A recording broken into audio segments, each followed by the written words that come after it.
Mickey's Super Adventure. Mickey and the gang were having fun pretending to be superheroes. All of a sudden, a zeppelin hovered overhead. A shrink ray blasted out of it and shrunk the glove balloon. Pete, wearing rocket-powered trousers, shouted a warning. "I'm going to shrink everything in the Clubhouse world." Then he picked up the tiny glove balloon and flew back to the airship. The Clubhouse friends had to stop Power Pants Pete, but how? Professor Von Drake introduced his new invention, the Super Maker Machine. "It will make real superheroes out of all of you," he explained.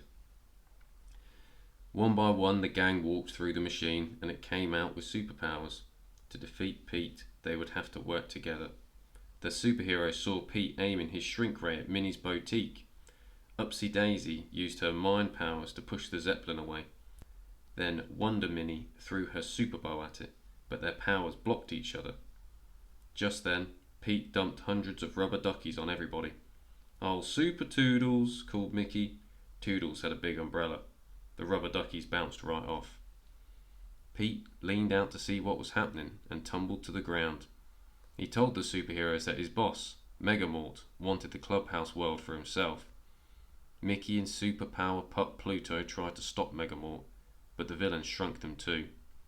"We've got to save Mickey," Goofy shouted. Toodles gave the superheroes a super jet and they zoomed up to the zeppelin. Goofy and Donald climbed in to rescue Mickey and Pluto. Megamort tried to zap them, but he blasted a hole in the side of the zeppelin. The superheroes jumped into the superjet just as the zeppelin zoomed out of control. "Megamort needs our help," said Mickey. Using all their powers, the superheroes worked together to land the zeppelin safely. Megamort apologized and zapped everything back to its normal size. He thought if he had what the Clubhouse friends had, he'd be happy. "The Clubhouse is all about having friends," said Mickey. "You can be our new friend." Megamort smiled and said his real name was Mortimer. "I'm your new neighbour," he said. Mickey laughed. Super duper.